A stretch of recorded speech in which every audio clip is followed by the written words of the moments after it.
Perkenalkan, saya Nadia Gandhi Sartadita dengan NRP saya 5015251168 dari program studi Perencanaan Wilayah dan Kota yang akan membawakan tugas besar yang berjudul Analisis, Regulasi, dan Administrasi Pembangunan di Sempadan Kalijagir, Wonokromo. Halo semuanya, ikuti aku sebentar yuk ke salah satu kawasan paling legendaris di Surabaya Pusat menuju selatan, tepatnya di Kecamatan Wonokromo. Kalau kalian melintasi area jalan Pulau Wonokromo yang berada persis di bantaran sungai, kalian bakal melihat fenomena kampung kota yang sangat padat merayap hingga ke tepi air. Bagi masyarakat awam, ini mungkin cuma terlihat seperti permukiman padat biasa di perkotaan. Tapi, sebagai mahasiswa perencanaan wilayah dan kota, keberadaan rumah-rumah di atas bantaran ini adalah contoh nyata dari sengketa spasial persisten dan pelanggaran batas administrasi pembangunan. Di video kali ini, kita bakal mengevaluasi secara mendalam studi kasus sengketa tata ruang pada kawasan sempadan sungai Pulau Wonokromo, Surabaya. Yuk kita investigasi. Mari kita analisa fakta spasialnya di lapangan. Jika kita merujuk pada dokumen resmi RDTR Kota Surabaya melalui aplikasi Tata Ruang Peta RDTR dari DPR KPP Surabaya, koordinat Pulau Wonokromo ini sepenuhnya masuk ke dalam zona perlindungan setempat dengan subzona sempadan sungai. Karena bagian sungai berantas atau Kalijagir di wilayah Wonokromo ini dikategorikan sebagai sungai bertanggul dalam kawasan perkotaan, maka berdasarkan Peraturan Menteri Pekerjaan Umum dan Perumahan Rakyat Nomor 28 Tahun 2015 tentang penetapan garis sempadan sungai dan garis sempadan danau, dan aturan ini secara teknis sangat ketat, di mana batas jarak aman minimal untuk mendirikan bangunan adalah 3-5 meter dari tepi kaki tanggul untuk sungai bertanggul di kawasan perkotaan. Nah, jarak 3-5 meter ini wajib steril dari bangunan gedung karena berfungsi sebagai jalan inspeksi untuk pemeliharaan sungai dan benteng banjir kota.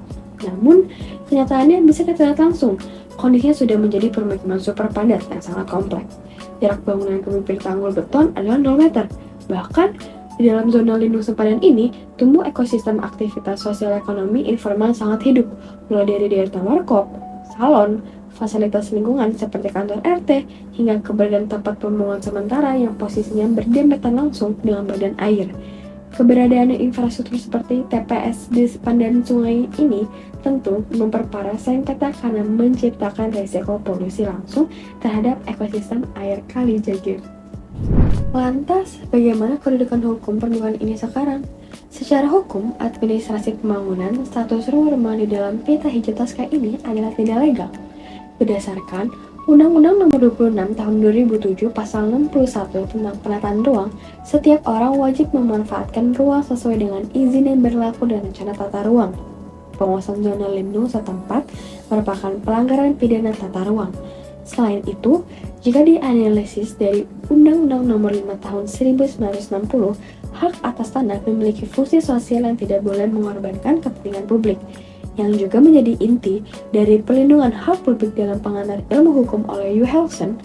Pemanfaatan lahan yang menyalahi kodrat lingkungan ini memicu pendangkalan sungai dan risiko banjir yang membahayakan warga kota secara luas. Lalu, kenapa permukaan ini bisa bertahan?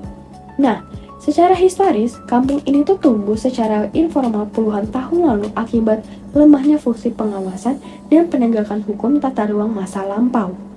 Di era digital saat ini, sengketa semakin kompleks karena sistem perizinan seperti OSS berbasis resiko di bawah Peraturan Pemerintah Nomor 21 Tahun 2021 berfokus pada investasi makro, sementara pengawasan mikro di lapangan seringkali kecolongan.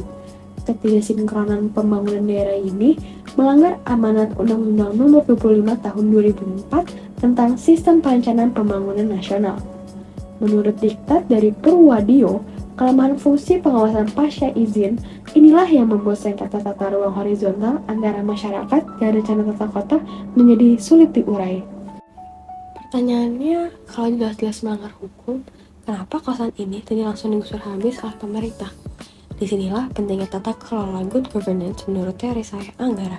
Penataan ruang bukan cuma soal menegakkan aturan kaku di atas kertas, tapi bagaimana mengelola ruang secara adil. Dalam kasus Kalijaga ini, Pemkot Surabaya sudah harus menyeimbangkan fungsi lindung sungai dengan tanggung jawab sosial. Oleh karena itu, status yang ada di Pulau Wonokromo dikategorikan sebagai ongoing, artinya sedang dalam masa transisi aktif. Pemkot tidak bisa menindak kaku karena ada keterikatan fungsi sosial, administrasi RT, hingga roda ekonomi lokal warkop dan salon yang menghidupi warga. Sebagai gantinya, pemerintah menerapkan instrumen disinsentif non-fiskal berupa penguncian ruang agar bangunan informal tidak semakin meluas. Menariknya, di sekitar lokasi juga terdapat rusunawa.